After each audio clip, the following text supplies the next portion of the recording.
formation de petits caillots sanguins dans les vaisseaux, ce qui va perturber la coagulation et une perturbation de la coagulation, ce qui va donner un saignement anormal, une perturbation du flux sanguin et drainage des organes, et donc on va avoir des défaillances multiviscérales. Et donc c'est ce qui explique aussi la gravité de la maladie. Alors en gros, l'infection des monocytes macrophages va permettre la libération d'un certain nombre de facteurs tissulaires qui vont avoir un effet néfaste sur la cascade de coagulation, c'est ce qui va donner la coagulation intravasculaire disséminée.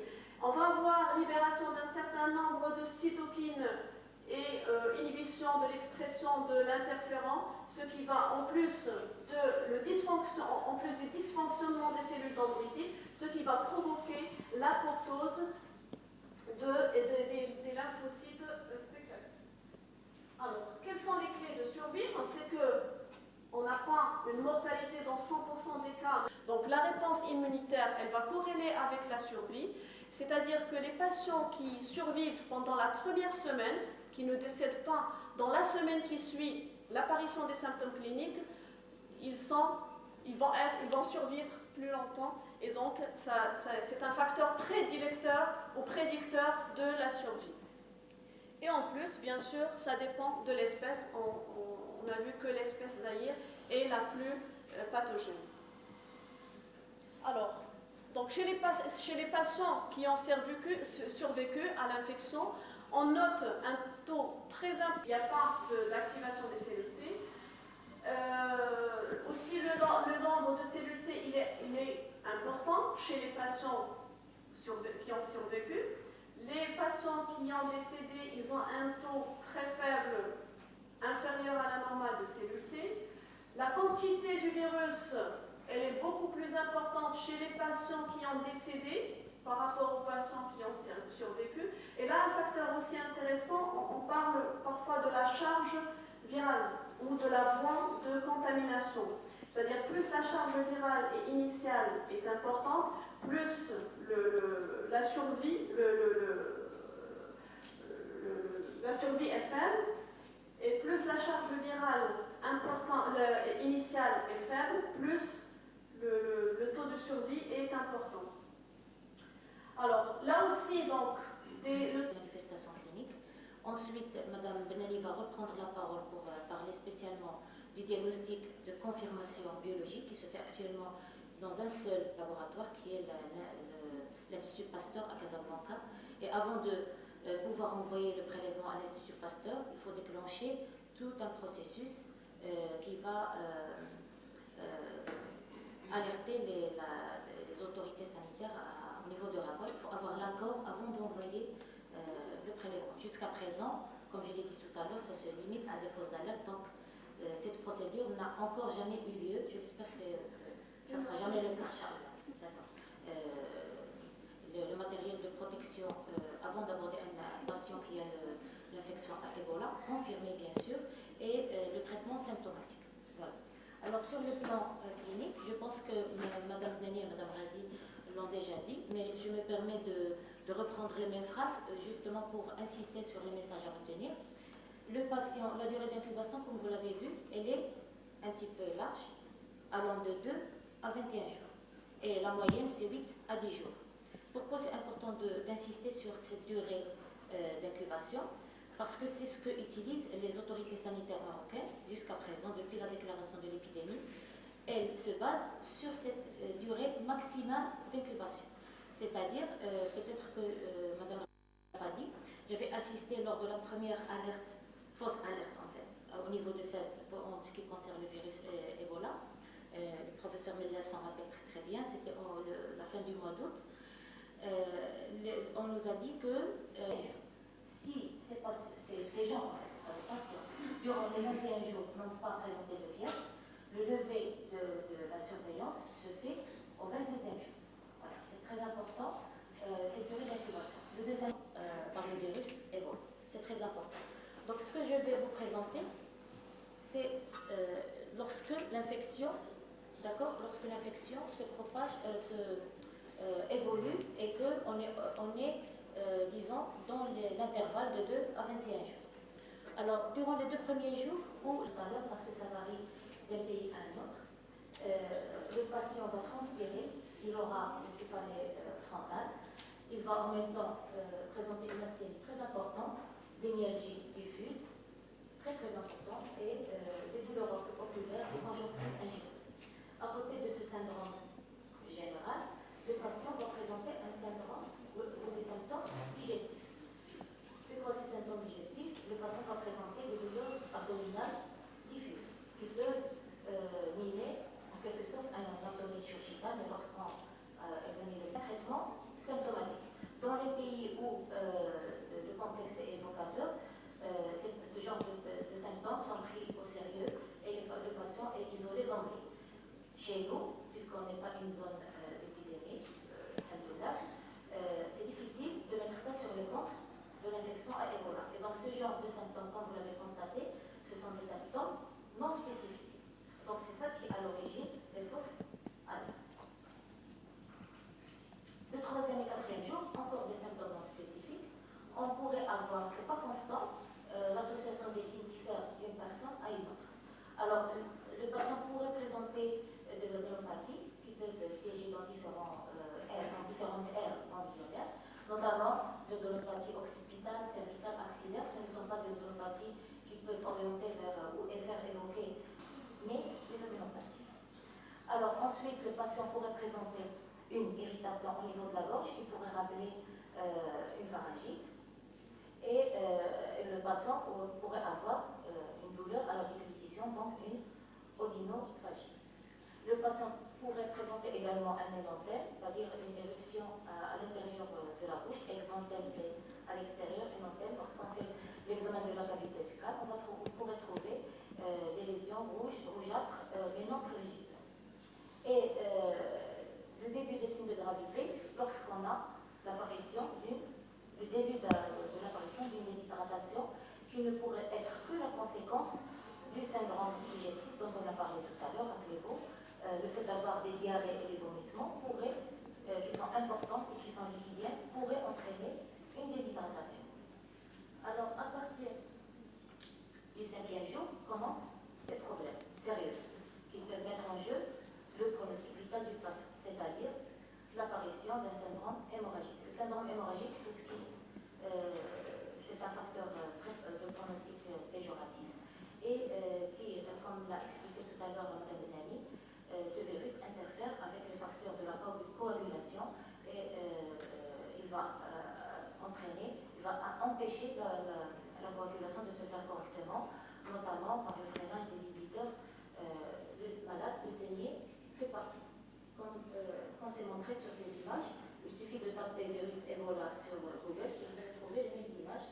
Comme nous n'avons eu aucun cas, ce pas des images, les images en bas, c'est des images que j'ai prises sur Internet. Donc comme vous voyez, ça, là c'est une gingivorragie importante. Là c'est un gros hématome du bras. Et là c'est un saignement au niveau du lieu de la piqûre. Donc ça c'est spontané. Et donc ces hémorragies peuvent être localisées ou généralisées.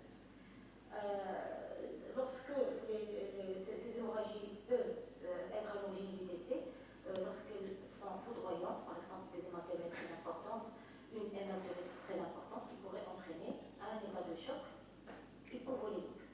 Donc d'où l'intérêt d'une prise en charge, la prise en charge symptomatique de ces patients est primordiale. Ça permet de réduire le pourcentage de mortalité et donner plus de chances à l'organisme de lutter pour contribuer à l'élimination progressive du virus. Alors, puis elle se généralise pour atteindre le tronc et les reins. Donc là, c'est un tableau qui est paru dans une revue internationale de neige et qui donne, grosso modo, les pourcentages des manifestations qui sont très variables, comme vous le voyez ici.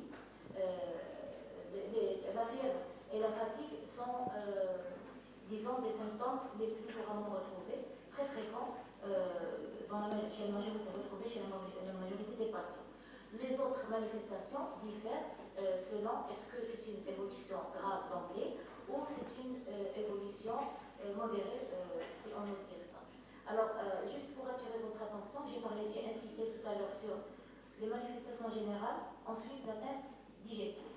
Mais on pourrait avoir, par exemple, une atteinte neurologique, bénigne sous forme de céphalée, importante, mais on pourrait également avoir une confusion, des convulsions, d'accord, confusion par des convulsions.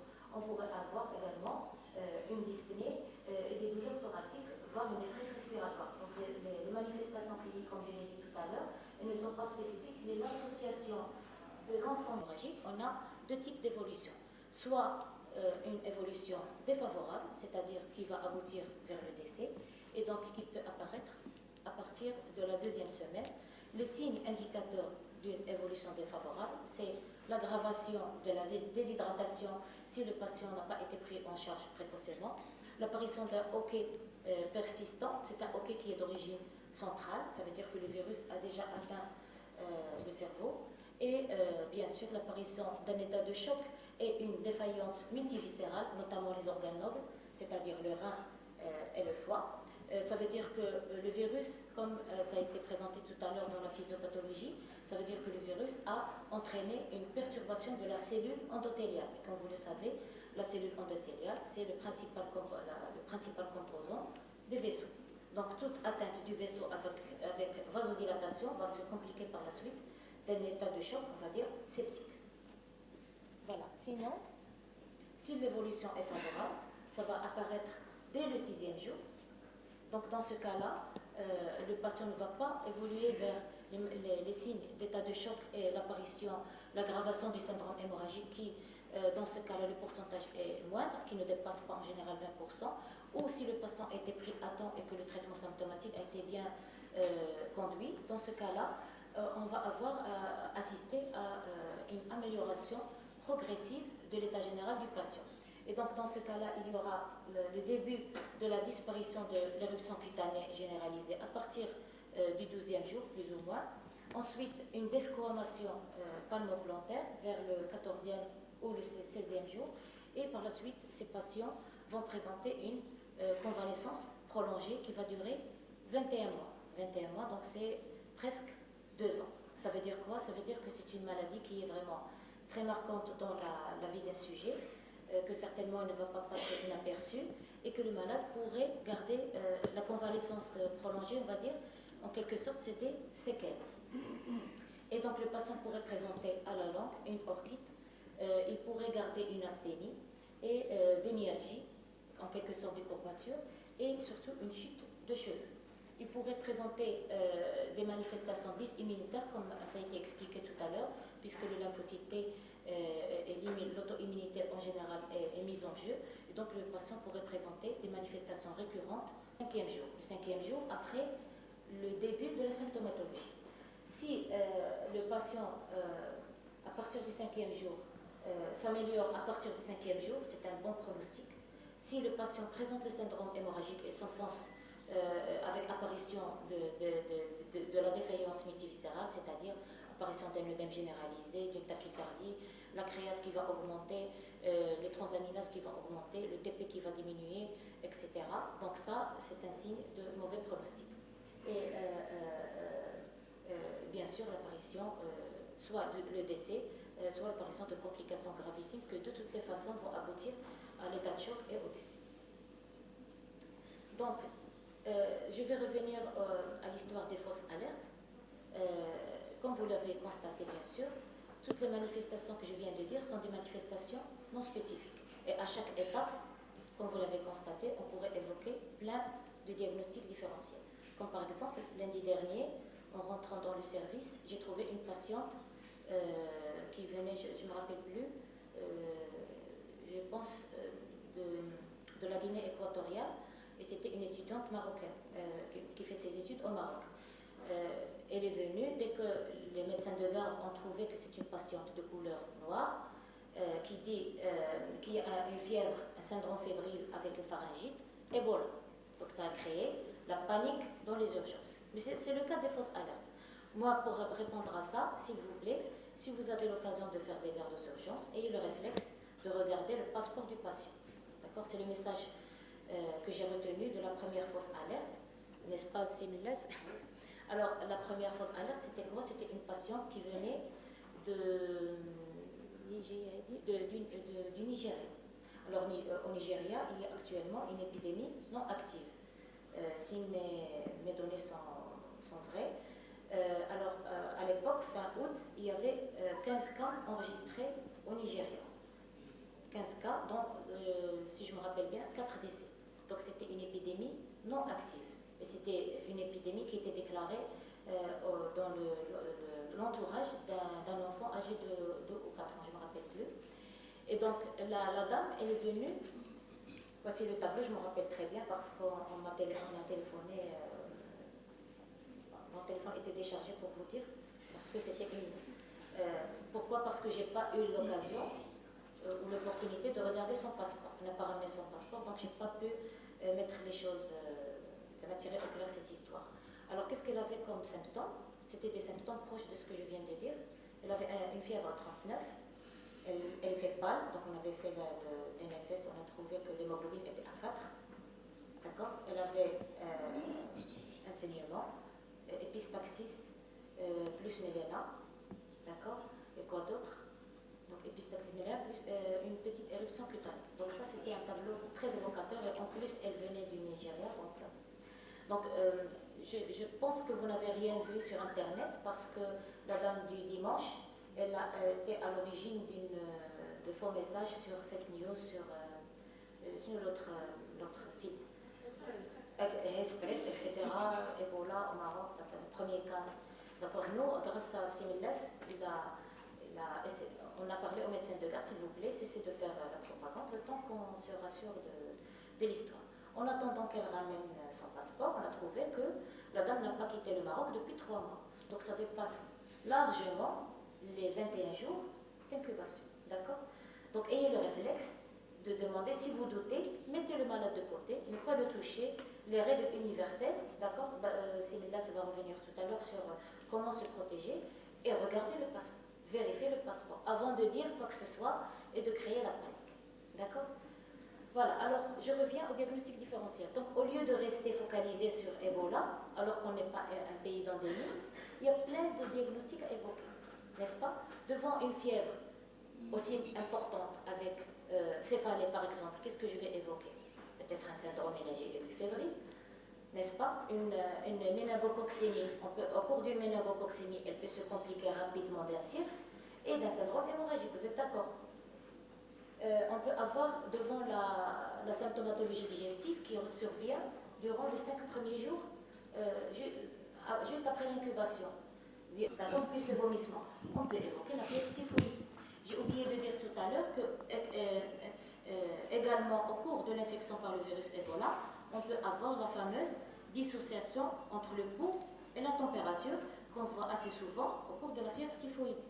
Habituellement, lorsqu'on a une fièvre très importante, on est tachycarde. Mais là, on peut trouver une fréquence cardiaque qui est diminuée. Vous êtes d'accord? Donc ça aussi, on peut le voir au cours de la fièvre typhoïde. Pensez à autre chose pour tenter de sauver le malade et mettre un traitement symptomatique dans l'immédiat, ne pas laisser le malade s'aggraver. Quoi d'autre? Le paludisme. Si vous êtes devant un ressortissant africain, ou sinon quelqu'un qui a fait un séjour puis il a retourné, il faut poser la question sur la chimioprophylaxie anti-palustre et penser à faire une goutte épaisse et à la refaire, parce que la chimioprophylaxie pourrait entraîner la négativation de la goutte épaisse, etc. etc. Quelqu'un qui a des douleurs thoraciques avec probablement plus ou moins hémoptysie, pensez à une pneumonie bactérienne, etc., etc. Mais ne restez pas focalisé sur le virus Ebola en attendant d'avoir le passeport pour vérifier. D'accord? Voilà. Et sinon, les autres fièvres hémorragiques, Mme Benani a cité les différents virus. Il y a plein de virus qui sont responsables de fièvres hémorragiques. C'est pas notre épidémiologie locale. Au Maroc, on n'a pas ça. Mais dans les autres pays de l'Afrique, ils ont d'autres virus qui peuvent entraîner un syndrome fébrile plus un syndrome hémorragique. Il n'y a pas que le Ebola. Voilà. Alors, juste pour revenir pour le diagnostic, avant de repasser la parole à Mme Benani, c'est très important. Vous allez le trouver dans le site de l'OMS ou le CDC, donc les centres de contrôle des infections à l'échelle mondiale, pour définir ce que c'est qu'un cas suspect. Donc un cas suspect, c'est-à-dire un sujet qui a une température qui est supérieure ou égale à 38 degrés Celsius dans un délai qui ne dépasse pas 21 jours, rappelez-vous, 3 semaines nécessaires. Si le malade n'a pas présenté de fièvre après un séjour dans un pays d'endémie, on lève le suivi, d'accord? Donc après retour de la zone à risque, d'accord? Si le malade présente une fièvre supérieure ou égale à 38 degrés avant les 21 jours, c'est un cas suspect, d'accord? Et qu'il a séjourné dans une zone à risque par le virus Ebola, d'accord? Le cas confirmé, bien sûr, c'est-à-dire il faut avoir la confirmation biologique d'infection par le virus Ebola, que Mme Benali va vous en parler tout à l'heure. D'accord? Donc les pays qui sont touchés, les voilà. Donc Sierra Leone, Guinée équatoriale ou Guinée-Conakry, plus le Libéria. Il y a d'autres pays qui ont été cités, mais l'épidémie est encore restreinte. Ensuite, on peut parler de cas possibles. Cas possible, c'est-à-dire toujours quelqu'un qui a la fièvre, plus de 38 degrés, plus ou moins supérieur ou égal à 38 degrés Celsius, toujours dans un délai inférieur à 21 jours, après un retour de la zone à risque, pour lequel une exposition à risque a pu être établie dans un délai inférieur à 21 jours avant le début de septembre. Sinon, ou lorsqu'un séjour là-bas, sans qu'il ait un contact direct avec un patient, ça c'est également un patient à risque.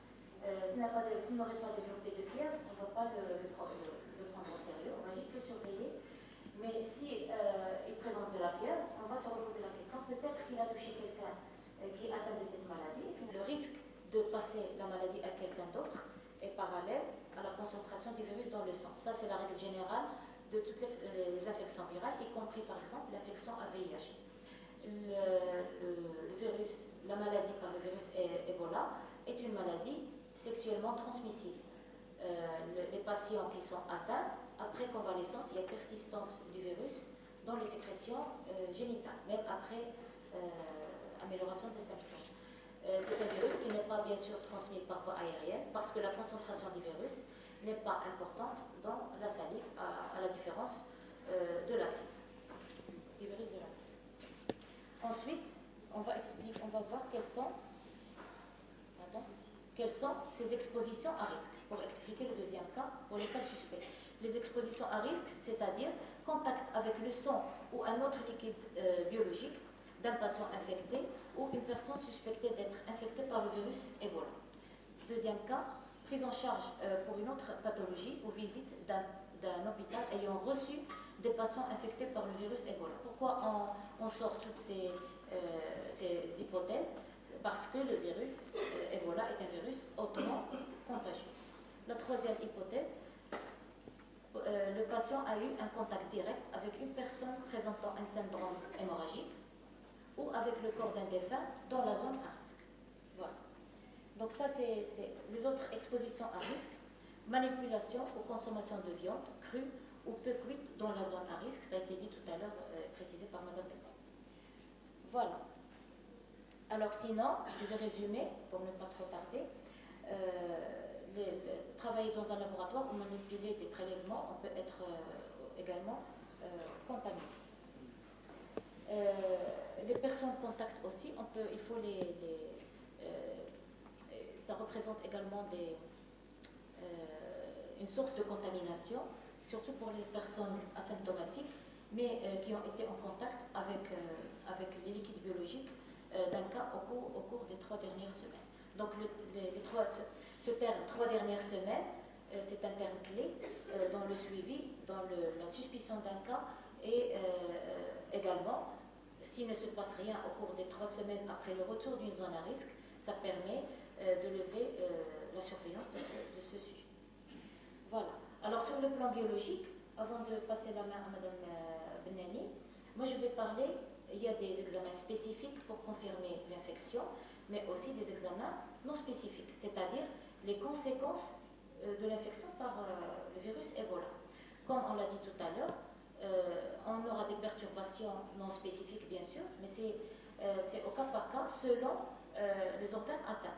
on peut avoir une thrombopénie, d'accord? Les plaquettes, c'est entre 150 000 et 400 000.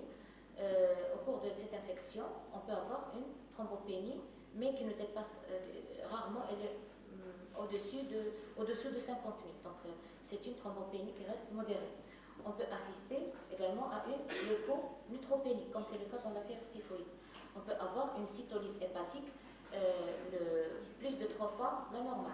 On peut également avoir des anomalies des électrolytes, par exemple une hypocalémie qui pourrait compliquer des diarrhées importantes par déperdition digestive du potassium. Quoi d'autre? On peut avoir des perturbations des marqueurs de la coagulation, notamment allongement spontané, quand je dis spontané, c'est-à-dire en dehors de tout traitement anticoagulant, du TP et du TCA. D'accord? Et bien sûr, si le malade évolue d'une façon défavorable, on pourrait avoir une augmentation rapide ou rapidement progressive de la créatinine et des signes d'insuffisance hépatocellulaire. Voilà, et je passe la parole à Mme Hélène. Merci.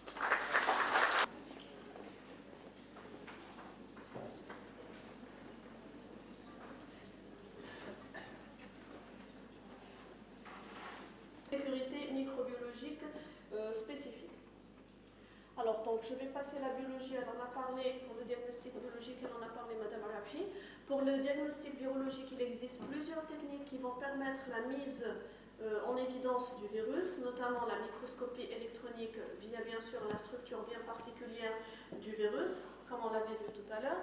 On peut faire un isolement du virus sur culture cellulaire et attendre l'apparition de l'effet cytopathogène qui va apparaître donc dans 7 à 10 jours, mais l'effet cytopathogène seul, il n'est pas caractéristique. Il faut faire une identification en utilisant la fluorescence, l'immunofluorescence directe.